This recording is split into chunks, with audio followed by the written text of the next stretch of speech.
Assalamualaikum warahmatullahi wabarakatuh. Selamat berjumpa kembali dengan saya. Kali ini kita akan membahas yang berkaitan dengan sistem ekonomi terpimpin. Pada pertemuan minggu yang lalu kita sudah membahas tentang kebijakan-kebijakan politik pada masa berlakunya demokrasi terpimpin. Nah, saat ini kita akan membahas sistem ekonomi terpimpin.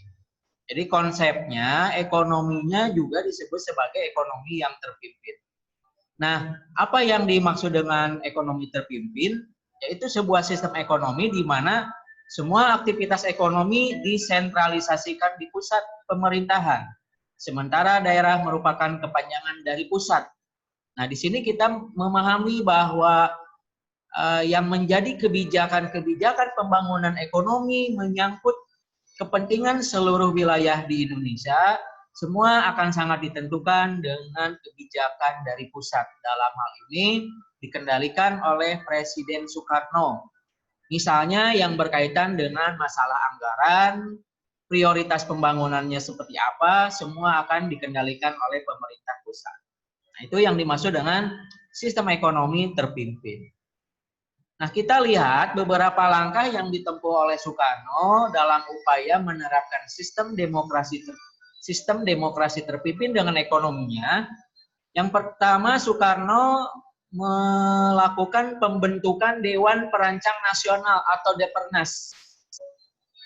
Untuk melaksanakan pembangunan ekonomi di bawah kabinet, dibentuklah Dewan Perancang Nasional tanggal 15 Agustus tahun 59. Dipimpin oleh Muhammad Yamin dengan anggota berjumlah 50 orang.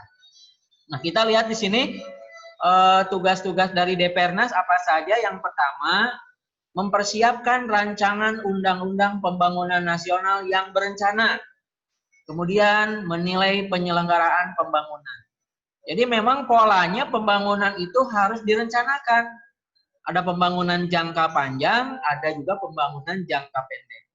Yang kita pahami di Indonesia yang pernah berlaku, ya, direncanakan oleh pemerintahan pada masa Soekarno atau kemudian pada pemerintahan berikutnya, misalnya Soeharto, bahwa pembangunan nasional direncanakan misalnya selama 5 tahun. Repelita, rencana pembangunan 5 tahun itu untuk jangka waktu panjang.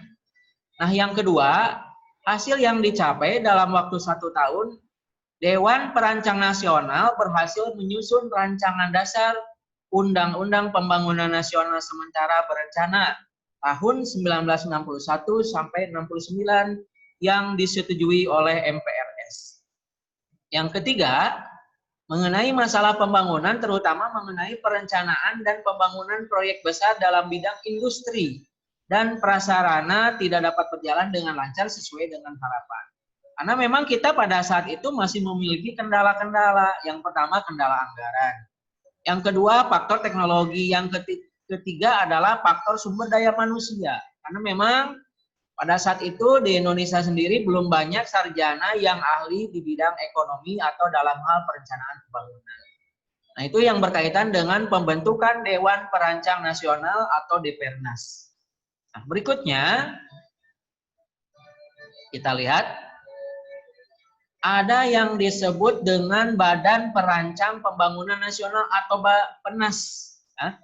Bappenas ini pada masa zaman Orde Baru atau Soeharto itu disebutnya Badan Perencanaan Pembangunan Nasional. Nah, kalau ini adalah Badan Perancang Nasional. Dipimpin oleh Presiden Soekarno. Tugasnya yang pertama adalah menyusun rencana jangka panjang dan rencana tahunan baik nasional maupun daerah. Nah, tadi jangka panjang itu diwujudkan pembangunannya misalnya selama 5 tahun sekali. 5 tahun kali 5 masa jabatan misalnya sampai 25 tahun. Jadi semuanya sudah direncanakan, sektor-sektor ekonomi mana saja yang sangat penting itu sudah dibuat skala prioritasnya. Yang kedua, tugas dari Bappenas adalah mengawasi dan menilai pelaksanaan pembangunan. Tentu saja pembangunan itu harus diawasi. Jadi jangan sampai anggaran pembangunan di berbagai daerah justru banyak mengalami kebocoran. Itu yang tidak boleh. Karena khawatir nanti justru tujuan yang ingin dicapai tidak akan tercapai. Nah, pemerintah di sini perlu mengawasinya dengan sangat baik. Yang ketiga, menyiapkan serta menilai hasil kerja mandataris untuk MPRS. Nah, di sini tentu saja hasil kerja kabinet harus disiapkan untuk kemudian disampaikan kepada mandataris MPR. Dalam hal ini adalah Presiden Soekarno. Hasil kerjanya tentu adalah hasil kerja dari kabinet pada masa itu. Yang berikut adalah ada kebijakan yang berkaitan dengan penurunan nilai mata uang atau devaluasi. Nah, di sini devaluasi memiliki tujuan yang pertama untuk membendung inflasi yang tetap tinggi. Ya, inflasi adalah sebuah peristiwa ekonomi yang berkaitan dengan menurunnya sektor-sektor kegiatan ekonomi, diantaranya mata uang, nilai mata uang kita misalnya itu malah rendah dibandingkan dengan mata uang yang lain. Harga-harga yang sangat mahal, pengangguran meningkat, kemiskinan meningkat, itu juga menyebabkan apa yang disebut dengan inflasi. Yang kedua, tujuannya adalah mengurangi jumlah uang yang beredar di masyarakat. Tentu saja untuk mengurangi inflasi harus dikurangi uang yang beredar di masyarakat. Tentu saja untuk juga meningkatkan nilai mata uang itu sendiri. Ya, meningkatkan nilai rupiah sehingga rakyat kecil tidak merasa dirugikan. Nah, maka pada tanggal 25 Agustus 59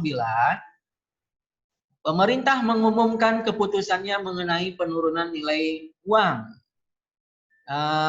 Kebijakannya meliputi yang pertama, uang kertas pecahan bernilai 500 menjadi 50. Ya, yang kedua, uang kertas pecahan bernilai 1000 menjadi 100. Yang ketiga, pembekuan semua simpanan di bank yang melebihi Rp25.000. Nah, tentu saja di sini pemerintah memiliki maksud ya dengan penurunan nilai mata uang tersebut supaya nilai mata uang kita itu berharga juga di mata uang yang lain. Nah, kalau kita bandingkan untuk kondisi saat ini saja misalnya ya dengan Malaysia, kalau kita lihat di film Upin Ipin misalnya, Upin Ipin itu membeli ayam goreng itu hitungannya harganya dalam hitungan Rp2 misalnya ya, Rp1, Rp2. Nah, kalau kita untuk kerupuk saja itu sudah sampai bisa mencapai 1.000, 2.000 atau bahkan 5.000. Nah, tentu saja nilainya sangat berbeda ya. Nilai mata uangnya sangat berbeda. Nah, pemerintah di sini mengupayakan supaya nilai rupiah itu meningkat, maka diupayakan ada yang namanya devaluasi. Nah, kebijakan ini sebenarnya juga pernah ingin diterapkan pada masa Susilo Bambang Yudhoyono. Nah, pada saat ini, pada masa Pak Jokowi berkuasa juga ada wacana redenominasi namanya ya, juga sama prinsipnya ingin meningkatkan nilai mata uang. Nah, tentu punya tujuan ya, tentu punya tujuan. Tetapi semuanya juga akan sangat tergantung kepada strategi yang dilakukan oleh pemerintah. Apakah bisa dilaksanakan dengan baik atau tidak. Nah, di sini kita lihat usaha pemerintah ternyata tidak mampu mengatasi kemerosotan ekonomi yang semakin jauh, terutama perbaikan dalam bidang moneter. Para pengusaha daerah di seluruh Indonesia tidak mematuhi sepenuhnya ketentuan keuangan tersebut. Nah, ini, jadi semuanya memang harus kompak intinya kalau memang tujuannya ingin tercapai. Antara pemerintah dengan masyarakat, dengan pelaku ekonomi tentu harus sepakat supaya tujuan dari kebijakan pemerintah itu dapat tercapai dengan baik. Kebijakan berikut, ya. Nah, dari devaluasi mata uang itu menimbulkan yang namanya dampak, ya. Pada masa pemotongan nilai mata uang memang berdampak pada harga barang yang menjadi murah, tetapi tetap saja tidak dapat diterima oleh rakyat karena mereka memang tidak memiliki uang. Kondisi bangsa kita waktu itu adalah bangsa yang cukup miskin. Masyarakat saja tidak memiliki uang. Nah, di sini ada beberapa sebab. Misalnya dampak kebijakan evaluasi itu justru tidak berhasil karena memang penghasilan negara berkurang. Adanya gangguan keamanan akibat pergolakan daerah yang menyebabkan ekspor menurun. Jadi memang situasi itu akan sangat menentukan kegiatan ekonomi yang dilakukan oleh pemerintah. Jadi kalau kondisi masyarakat tidak stabil, ya tentu saja akan mengganggu kegiatan-kegiatan ekonomi yang dilakukan oleh pemerintah ataupun masyarakat. Yang kedua, pengambil alihan perusahaan Belanda pada tahun 58 tidak diimbangi oleh tenaga kerja dan manajemen yang cakap dan berpengalaman. Nah tadi ya, pendidikan bangsa Indonesia memang belum memadai pada saat itu. Belum muncul ahli-ahli manajemen, ahli-ahli ekonomi yang memiliki kemampuan yang dianggap bisa memberikan solusi bagi pemecahan masalah ekonomi Indonesia. Nah, yang ketiga, pengeluaran biaya untuk penyelenggaraan Asian Games tahun 62. Republik Indonesia sedang mengeluarkan kekuatan untuk membebaskan Irian Barat. Nah, Indonesia sendiri justru mengeluarkan biaya yang sangat besar untuk penyelenggaraan Asian Games. Masih ingat ya di bahasan minggu yang lalu yang berkaitan dengan kebijakan mercusuar. Di tengah-tengah kesulitan ekonomi Indonesia, kita malah menyelenggarakan kegiatan yang justru memakan biaya yang sangat besar. Masih ingat pengertian dari mercusuar ya? Kebijakan mercusuar dalam upaya menunjukkan kepada bangsa lain bahwa bangsa kita maju. Padahal sebenarnya kekuatan ekonomi kita sedang berada di level terbawah. Juga berkaitan dengan masalah upaya membebaskan Irian Barat. Tentu saja di sini pemerintah dianggap kurang fokus dalam upaya memperbaiki ekonomi tersebut. Sehingga kebijakan ini pada akhirnya memang berdampak kurang baik bagi kemajuan ekonomi Indonesia. Nah, di sini juga ada masalah yang ditemukan di bidang ekonomi. Ada yang disebut dengan kenaikan laju inflasi. Beberapa hal yang menyebabkan meningkatnya inflasi. Yang pertama, penghasilan negara berupa devisa dan penghasilan lainnya mengalami kemerosotan. Karena tadi gangguan keamanan, terlalu banyak biaya yang harus dikeluarkan untuk kegiatan-kegiatan yang sebenarnya kurang begitu diperlukan pada saat itu. Yang kedua, nilai mata uang rupiah mengalami kemerosotan. Jadi uang rupiah kita terus-menerus mengalami kemerosotan.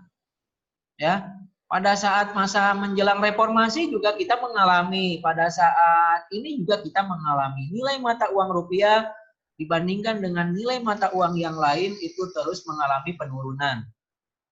Yang ketiga, anggaran belanja mengalami defisit yang semakin besar. Ya, defisit artinya kita malah memiliki hutang, bukannya bisa membayar hutang. Pinjaman luar negeri juga ternyata tidak mampu mengatasi masalah yang ada.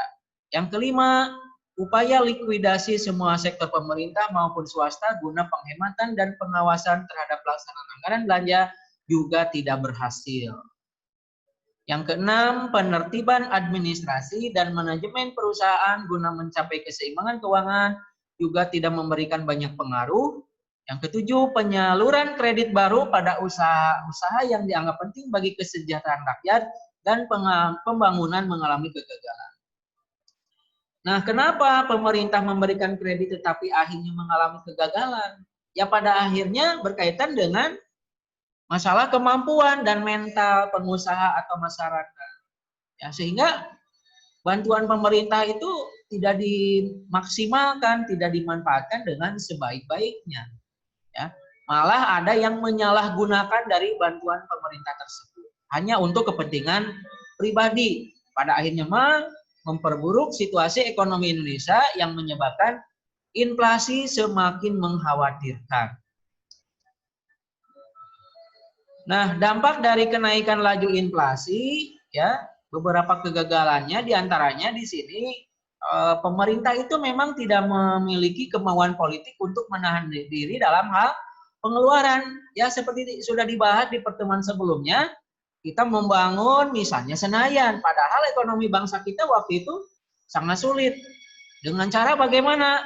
Mencetak uang sebanyak-banyaknya. Tentu saja dengan mencetak uang sebanyak-banyaknya menyebabkan inflasi.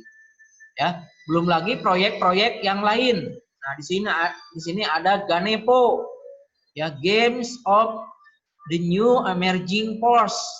dan juga CONEPO, Conference of the New Emerging Force, yang memaksa pemerintah untuk memperbesar pengeluarannya pada setiap tahunnya. Di tengah kesulitan ekonomi, kita menyelenggarakan GANEPO, Games of the New Emerging Force. Kalau sekarang mungkin Asian Games. Ya, di tengah kesulitan kita menyelenggarakan kegiatan skala besar, hanya ingin menunjukkan kepada negara lain bahwa bangsa kita adalah bangsa yang dianggap cukup mampu, padahal justru mempersulit keadaan ekonomi Indonesia sendiri. Ya, beberapa dampak diantaranya, yang pertama, inflasi semakin bertambah tinggi, harga-harga semakin bertambah tinggi, kehidupan masyarakat semakin terjepit. Nah, itu.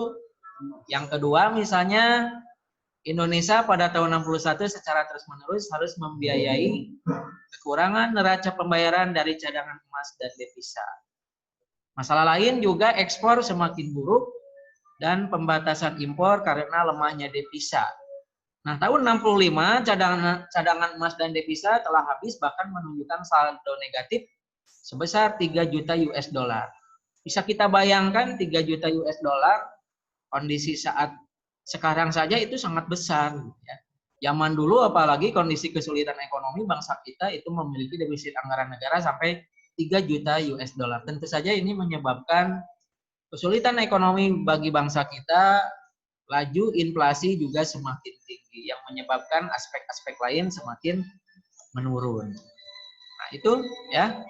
Kemudian ada beberapa kebijakan yang lain, misalnya ada deklarasi ekonomi. Pemerintah meluncurkan program yang disebut dengan deklarasi ekonomi.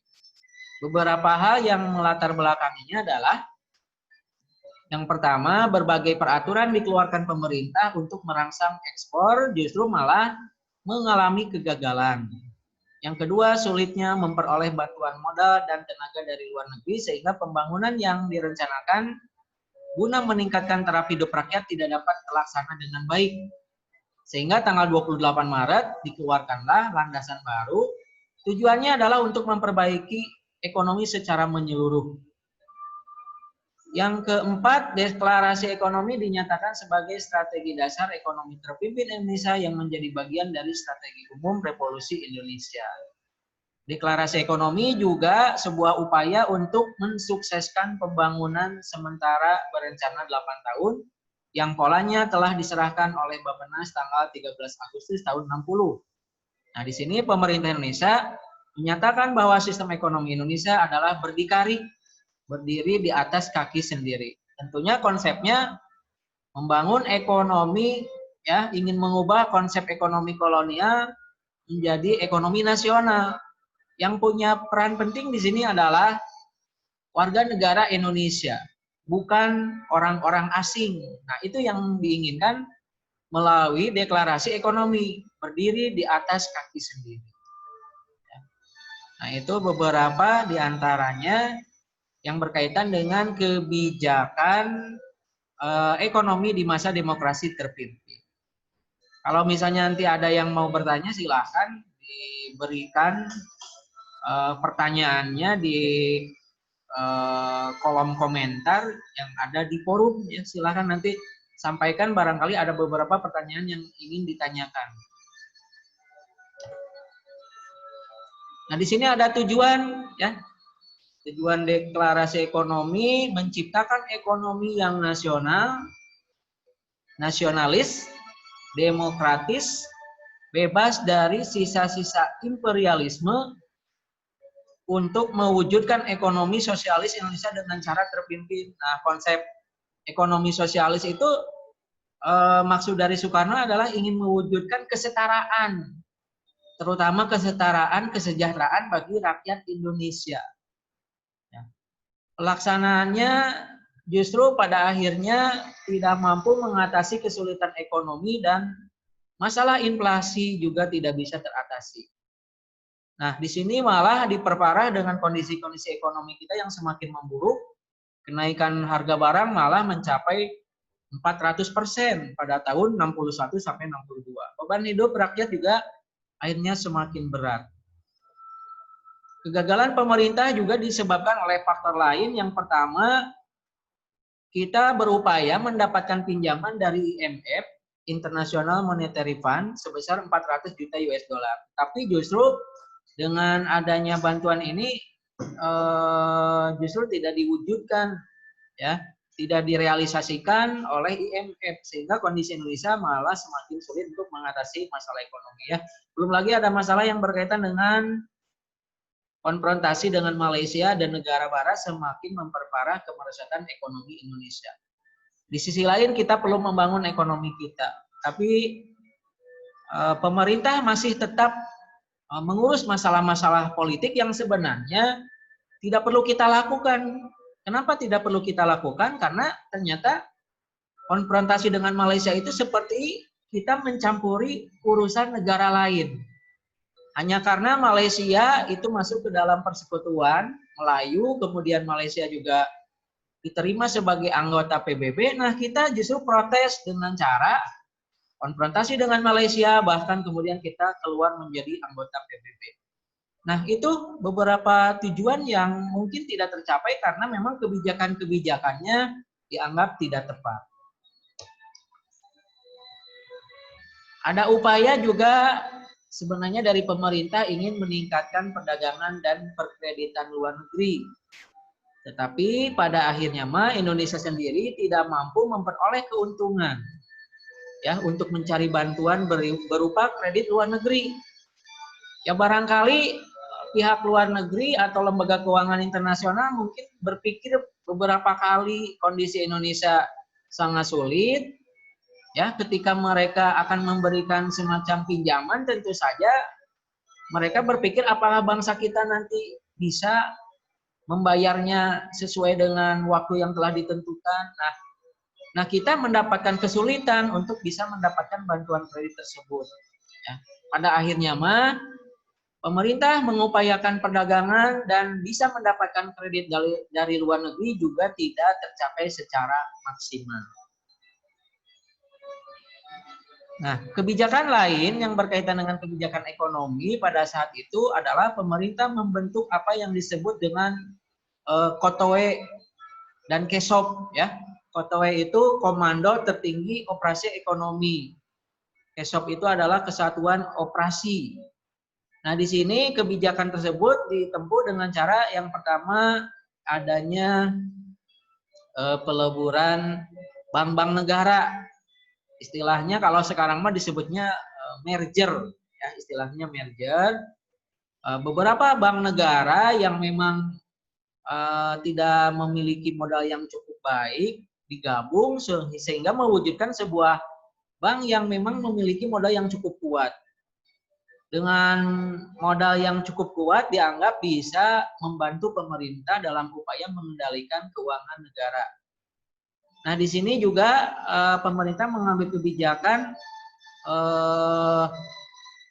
membentuk Bank Negara Indonesia. Ini BNI berarti, ya, merupakan peleburan dari Bank Koperasi dan Nelayan, Bank Umum Negara, Bank Tabungan Negara, Bank Negara Indonesia.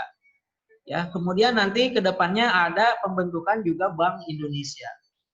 Tindakan ini justru menimbulkan spekulasi dan penyelewengan dalam penggunaan uang negara sebab tidak ada lembaga pengawas. Karena memang kekuasaannya semuanya juga dipegang oleh satu tangan, yaitu Presiden Soekarno. Tidak ada lembaga khusus yang mengawasi bagaimana bank-bank itu misalnya menyelenggarakan kegiatannya secara efektif dan mungkin tidak ada yang namanya penyelewengan. Nah, pada akhirnya apa-apa yang diharapkan oleh pemerintah dengan kebijakan-kebijakan ekonomi semuanya mengalami kegagalan. Ya. Total semuanya mengalami kegagalan. Padahal sebenarnya di awal yang namanya demokrasi terpimpin itu ingin menyelamatkan Indonesia. Tetapi setelah berlangsungnya masa demokrasi tersebut justru Indonesia malah semakin terpuruk. Karena memang semuanya berada dalam satu kekuasaan, dipegang seluruhnya oleh kekuasaan Soekarno. Di bidang ekonomi juga demikian. Konsepnya sentralistik, semuanya terpusat kepada pemerintah pusat. Nah, pada akhirnya ekonomi kita mengalami kegagalan. Ya, sebab-sebab diantaranya yang pertama, semua kegiatan ekonomi terpusat sehingga kegiatan ekonomi mengalami penurunan yang disertai dengan inflasi. Inflasi tidak pula bisa diatasi dengan baik. Masalah ekonomi tidak diatasi berdasarkan prinsip-prinsip ekonomi, tetapi diatasi dengan cara-cara politis. Jadi kepentingan-kepentingan politik yang lebih dominan daripada upaya untuk memperbaiki kesejahteraan rakyat. Kemenangan politik diutamakan, sedangkan kehidupan ekonomi diabaikan. Peraturan yang dikeluarkan oleh pemerintah sering juga bertentangan antara satu peraturan dengan peraturan yang lain. Jadi seolah-olah koordinasi di antara satu departemen dengan departemen lain tidak ada. Nah, kadang-kadang berbeda aturan di antara departemen itu sendiri. Nah, ini yang membuat pemerintahan sepertinya berjalan tidak efektif. Yang kelima, tidak ada ukuran yang objektif untuk menilai suatu usaha atau hasil dari suatu usaha. Terjadi berbagai bentuk penyelewengan dan justru malah dianggap salah urus karena tidak ada standar untuk menilai apakah kegiatan itu bisa dilaksanakan dengan baik atau tidak. Nah, pada akhirnya pemerintah kita mengalami apa yang disebut dengan kebangkrutan yang tidak bisa dikendalikan. Masyarakat juga mengalami kesulitan hidup, kemiskinan, dan kriminalitas juga menyebar di masyarakat. Nah, pada akhirnya demokrasi ini juga mengalami kegagalan. Ya, nah itu yang berkaitan dengan kebijakan ekonomi. Ya, pada masa demokrasi terpimpin.